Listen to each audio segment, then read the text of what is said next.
हम में से बहुत लोगों के माँ बाप ने कभी ना कभी ये तो कहा होगा कि शाम के वक्त चौराहों पे ध्यान से देख के निकले और अगर कोई सामान पड़ा है तो उसके ऊपर से कूदे ना और उसे बिना छुए साइड से निकल जाए। और ये सब इसीलिए मना करा जाता है ताकि साया हमारे पीछे ना लग जाए। अब साया क्या है इसके बारे में मैं आगे कहानी में आपको जरूर बताऊंगी। आज की कहानी भी ऐसे ही एक लड़के की है जिसने किसी की बात नहीं सुनी और अपनी चलाई, लेकिन उसके बाद उसके साथ ऐसी ऐसी चीजें होने लगी जिसकी उसने कभी कल्पना भी नहीं की थी। हालांकि वो इन सब चीजों में विश्वास नहीं रखता था, उसके लिए ये सब महज एक अंधविश्वास था। लेकिन जब उसके खुद के साथ ये चीजें हुई तब उसे मानने पे मजबूर होना पड़ा कि ऐसी चीजें भी होती हैं, यानी कि साया सच में होता है। तो आज की कहानी हमें हमारे सब्सक्राइबर रवीश ने भेजी है और ये दिल्ली शहर की कहानी है जो उनकी और उनके दोस्त के साथ हुई। ये उनका रियल हॉरर एक्सपीरियंस है जो उन्होंने हमसे हमारे ईमेल आईडी के थ्रू शेयर किया। तो दोस्तों, कहानी शुरू करने से पहले मैं तुम लोगों को यही बोलना चाहूंगी कि अगर तुम लोगों के पास कोई कहानी है जो हम तक पहुंचाना चाहते हो तो हमें हमारे ईमेल आईडी daravnitastan@gmail.com पे भेज सकते हो। और अगर यार तुम लोग मेरे से इंस्टाग्राम पे कनेक्ट होना चाहते हो तो डिस्क्रिप्शन में मैंने लिंक दिया है, जाके फॉलो कर सकते हो। और ये बस एक छोटी सी रिक्वेस्ट है कि यार अगर इस चैनल पर नए हो तो प्लीज यार ये चैनल को सब्सक्राइब कर दो ताकि मुझे एक मोटिवेशन मिलती रहे और मैं और नई नई वीडियोस तुम लोगों के लिए लाती रहूं। तो बढ़ते हैं कहानी की ओर और जानते हैं रवीश का किस्सा कि क्या हुआ था उसके साथ। तो रवीश 23 साल का एक लड़का था जो कि दिल्ली शहर में रहता था। वो अपने घर पे बैठा था, तभी उसने देखा कि उसके पापा के मोबाइल पे एक कॉल आता है और वो कॉल एक बहुत बुरी खबर होती है। वो ये होती है कि उसके चाचा जी अब इस दुनिया में नहीं रहे। ये बात सुन के पूरा परिवार बहुत परेशान हो जाता है। साथ ही साथ रवीश को भी सुन के बहुत बुरा लगता है क्योंकि वो अपने चाचा के बहुत क्लोज था। तो रवीश और उसका पूरा परिवार तुरंत उन चाचा जी के घर निकल जाते हैं ताकि उनके अंतिम संस्कार की पूरी क्रिया वो अच्छे से कर पाए।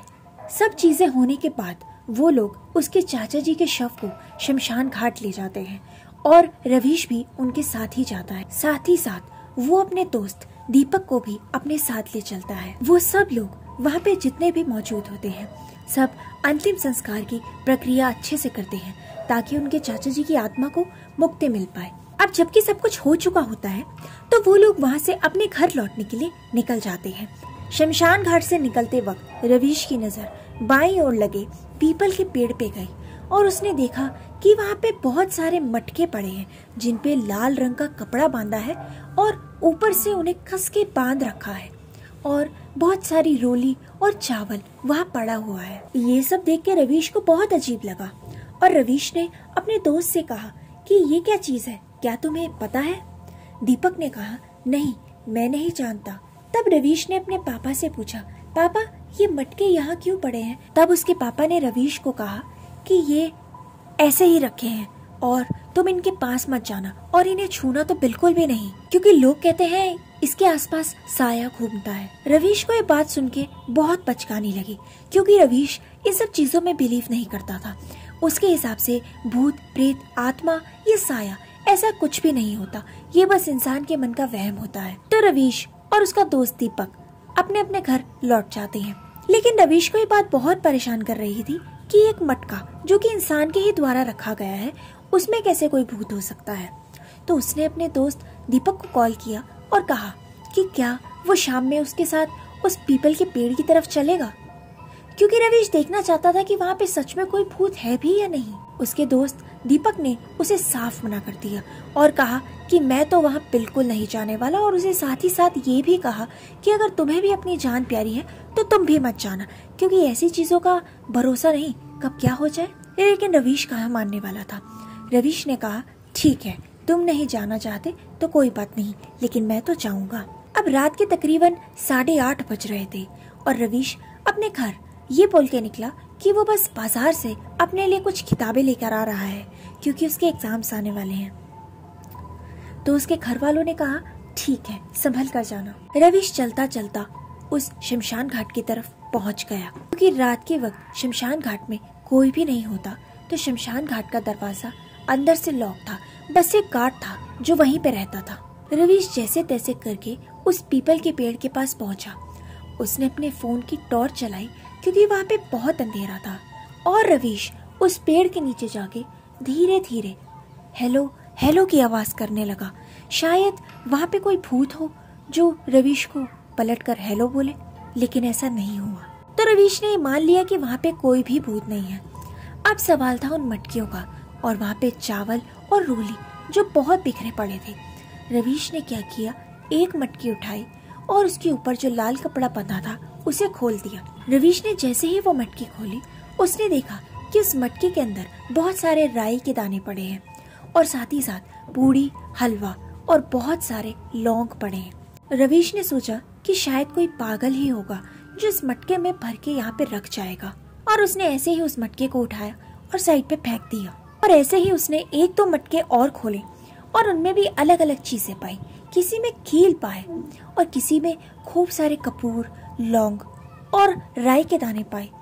उसको समझ नहीं आया कि ये ऐसा क्यों है और ऐसा क्यों रखा हुआ है यहाँ पे। तो उसने उसमें से कुछ ही मटके खोले और उसने देखा कि इन सब में एक जैसा ही तरीके का सामान है, तो बाकी के मटके खोलने का कोई फायदा नहीं। और जो मटके उसने खोले वो वहीं पे साइड पे फेंक कर आ गया। रवीश अपने घर आ गया और घर आकर खाना खाकर सो गया। उसे बहुत अजीब लगा और उसे पूरी रात यही ख्याल आता रहा कि वहाँ पे ये सब क्यों पड़ा है और लोग इतना अंधविश्वास में क्यों पड़ गए हैं कि महज एक मटकी को देखकर वो लोग इतना डर जाते हैं। रवीश अभी तक तो बहुत ठीक था, लेकिन उसकी अब जो हालत होने वाली थी उसके लिए वो खुद ही जिम्मेदार था। अगली दोपहर रवीश देखता है कि उसे अचानक सी बेचैनी होने लगती है। उसे बहुत ज्यादा घबराहट होने लगती है। तो रवीश अपने कमरे का पंखा और एसी दोनों चला देता है और पलंग पर लेट जाता है। लेकिन कुछ देर बाद भी वो यही देखता है कि उसकी घबराहट और बेचैनी बढ़ती ही जा रही है। उसको ऐसा लगता है कि जैसे उसे उल्टी आने वाली है, लेकिन ऐसा कुछ होता नहीं है। वो बस अंदर ही अंदर बेचैन हो रहा होता है। तो रवीश कुछ देर बाद दवाई खा लेता है, जिससे उसे थोड़ा आराम आता है। और जैसे ही शाम होने लगती है तब रवीश देखता है कि उसके घुटनों में और उसके पैरों में बहुत तेज दर्द उठने लगता है। उसे समझ नहीं आता कि अचानक से इतना तेज दर्द क्यों हो रहा है उसे। वो जोर जोर से चिल्लाता है और अपने मम्मी पापा को आवाज लगाता है और उन्हें बताता है कि उसके घुटनों में और पैरों में इतना तेज दर्द हो रहा है कि वो खड़ा भी नहीं हो पा रहा है, वो चलने की हालत में भी नहीं है। उसके मम्मी पापा तुरंत डॉक्टर को बुलाते हैं और डॉक्टर को इलाज करने के लिए बोलते हैं। डॉक्टर रवीश का चेकअप करता है और बोलता है कि ऐसी कोई भी प्रॉब्लम नहीं है उसके पैरों में या उसके घुटनों में जिसकी वजह से उसे दर्द हो सकता है ये कोई अंदरूनी मोच हो। लेकिन फिर भी डॉक्टर उसे एक तेल की शीशी दे देता है और बोलता है कि इसे दिन में 2 बार मसाज कर लेना, तुम्हें आराम मिलेगा। तब रवीश इस तेल से अपनी मसाज करता है ताकि उसे आराम मिले। लेकिन अब उसकी हालत और भी ज्यादा बिगड़ने वाली थी। रात होते होते रवीश की हालत इतनी ज्यादा बिगड़ जाती है, उसके पैरों में इतना तेज दर्द होता है कि वो दर्द के मारे चिल्ला उठता है।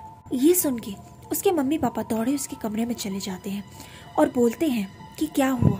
तब रवीश बताता है कि उससे ये दर्द बिल्कुल भी बर्दाश्त नहीं हो रहा और वो खड़े होने की भी हालत में नहीं है। तो उसकी मम्मी जैसे तैसे करके गर्म पानी सेक के उसके पैरों को आराम देने की कोशिश करती है। कुछ देर बाद रवीश को आराम आ जाता है और वो सो जाता है। अगले दिन सुबह हो जाती है। जैसे ही रवीश की आँख खुलती है तो वो देखता है कि उसकी आंखें बहुत ज्यादा लाल है, लेकिन उसकी नींद पूरी हो चुकी थी और उसको कुछ ऐसी आंखों में चोट भी नहीं लगी थी। तो आंखें इतनी लाल क्यों? वो उठ के नीचे जाता है और उसकी मम्मी उसे देख के कहती है, तुम्हारी आंखें इतनी लाल क्यों हैं? ऐसा लग रहा है कि जैसे तुम्हें चोट लगी है। रवीश कहता है, हाँ, मैंने भी अभी यही देखा कि मेरी आंखें बहुत ज्यादा लाल है। मुझे बिल्कुल भी चोट नहीं लगी, लेकिन मेरा सर बहुत ज्यादा दुख रहा है। तब उसकी माँ उससे पूछती है कि अचानक तुम्हें क्या हो गया है? परसों तक तो तुम बिल्कुल ठीक थे। रवीश ने कहा, पता नहीं, लेकिन अब जो मंजर उसकी मम्मी देखने वाली थी, उसको देखने के बाद उसकी मम्मी एक बात तो जरूर समझ जाती है कि इसके साथ जो हो रहा है वो कुछ आम नहीं है। उसकी मम्मी नाश्ते के लिए उसके लिए खाना लाती है और जैसे ही खाना टेबल पर रखती है तब देखती है कि रवीश की जैसे उस प्लेट पर नजर पड़ती है वो तेज से चिल्लाता है और हाथ मारकर उस प्लेट को जमीन पे फेंक देता है और अजीब सी आवाज में बोलता है कि मेरा हलवा पूड़ी कहाँ है, मुझे पराठा नहीं खाना। उसकी मम्मी को ये देख के बहुत अजीब लगता है और उसकी मम्मी कहती है कि हलवा पूड़ी मैं शाम में बना दूंगी या दोपहर में बना दूंगी, अभी तुम नाश्ता तो कर लो क्योंकि इनको बनने में टाइम लगेगा। तब रवीश बहुत जोर से चिल्लाता है और वही अजीब सी आवाज में कहता है कि तू पागल हो गई है क्या? तुझे समझ नहीं आता? मुझे हलवा पूड़ी ही चाहिए, कितनी बार बताऊं तुझे? रवीश की मम्मी ये देख के बहुत ज्यादा डर जाती है, अंदर ही अंदर कांपने लगती है और जल्दी से जाके अपने पति को फोन करती है और उन्हें घर आने के लिए बोलती है। रवीश के पापा जैसे ही घर आते हैं, रवीश की मम्मी उसे सब बता देती है। इस बात से रवीश के पापा मम्मी दोनों समझ जाते हैं कि रवीश के ऊपर कोई ना कोई साया आया है, जिसकी वजह से रवीश ये कर रहा है। तो उसके पापा उसकी मम्मी को हलवा पूड़ी बनाने के लिए कहते हैं ताकि रवीश को शांत किया जा सके। तो उसकी मम्मी वैसा ही करती है, हलवा पूड़ी लाके रवीश को खिला देती है, जिससे कि रवीश शांत रहता है और वो अब अपने कमरे में सोने चला जाता है। क्योंकि उसके पापा मम्मी ये बात तो समझ गए थे कि ये काम किसी साए का या किसी आत्मा का ही है, तो ये ऐसे किसी डॉक्टर को दिखाने का फायदा नहीं। तो वो सोते सोते रवीश के हाथ पैर बिस्तर से ही कस के बांध देते हैं और फिर उसके पापा यही बोलते हैं कि उसको किसी पंडित को बुलाना चाहिए। तो उनके शहर में ही एक बहुत प्राचीन हनुमान मंदिर था। और दोस्तों, आप ये सब तो जानते ही होंगे कि हनुमान जी के आगे भूत प्रेत कुछ भी नहीं है। तो रवीश के पापा उस मंदिर में जाते हैं और उस पंडित को सब बताते हैं। वो पंडित यही बोलता है कि तुम बस उसे बांध कर रखो, मैं भी थोड़ी देर में तुम्हारे घर पर चल। और वैसा ही होता है, पंडित घर आता है और हनुमान जी के मंत्र पढ़ना शुरू करता है। वो ऐसे बहुत सारे मंत्र जाप करता है जिसकी मदद से उस साये को रवीश के शरीर से हटाया जा सके।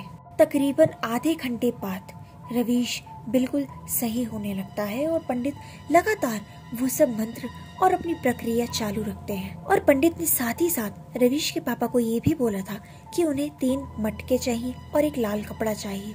पंडित अपनी प्रक्रिया पूरी करने के बाद उसके पापा को बोलता है कि वो 3 मटके जो मैंने तुम्हें लाने को कहा था, वो मटके दीजिए मुझे। रवीश के पापा वो मटके उन्हें देते हैं और वो मटकों में कुछ करते हैं और उन्हें कस के बांध देते हैं उसी लाल कपड़े से जो उन्होंने मंगाया था। और रवीश के पापा को कहते हैं कि ये पास के ही किसी पीपल के पेड़ के नीचे रखाना और मुड़ के मत देखना। खैर, रवीश बिल्कुल भी होश में नहीं होता क्योंकि वो एक अजीब सी नींद में होता है जहाँ उसे कुछ समझ नहीं आता उसके साथ क्या हो रहा है। तब वो पंडित रवीश के पापा को बताता है कि इसने किसी के श्राद्ध के मटके खोल दिए थे, जिसकी वजह से वो लोग गुस्सा हो गए और इसके ऊपर साया बनकर आ गए। इसके ऊपर तकरीबन 3 साए आए थे और इसीलिए मैंने तुम्हें कहा था कि 3 मटके लेकर आना। खैर, अब तुम्हारा बेटा बिल्कुल ठीक है, लेकिन ध्यान रहे अपने बेटे को ये बिल्कुल समझा दें कि पीपल के पेड़ के नीचे कभी ना जाए। क्योंकि अब जब रवीश सही हो जाता है तो उसके पापा उसे सारी बात समझाते हैं। तब रवीश भी उन्हें ये बात बताता है कि उसने कैसे रात में जाके पीपल के पेड़ के नीचे 3 मटके खोल दिए थे और उनका सामान साइड पे ही फेंक दिया था। और वो अपने मम्मी पापा से माफी मांगता है और कहता है कि शायद वो सब इन चीजों में नहीं मानता था, लेकिन उसके साथ ही ये सब हो गया, तो वो आज के बाद ऐसा कुछ भी नहीं करेगा और हमेशा संभल कर चलेगा। तो दोस्तों, ये थी रवीश की और साए की कहानी। और मैं आप लोगों को यही सलाह दूंगी कि जब भी आप चौराहे से निकलें तो हमेशा देख कर निकलें, और अगर किसी पीपल के पेड़ के नीचे कोई भी सामान आप पाते हैं तो उससे बिल्कुल भी छेड़छाड़ ना कीजिए। तो अगर ये कहानी अच्छी लगी तो वीडियो को लाइक करें, और यार अगर चैनल को अभी तक सब्सक्राइब नहीं करा तो सब्सक्राइब कर दो और बेल आइकन दबा दो ताकि अगली कहानी का सबसे पहला अपडेट तुम्हें मिले। मिलती हूँ मैं तुमसे अगली कहानी में।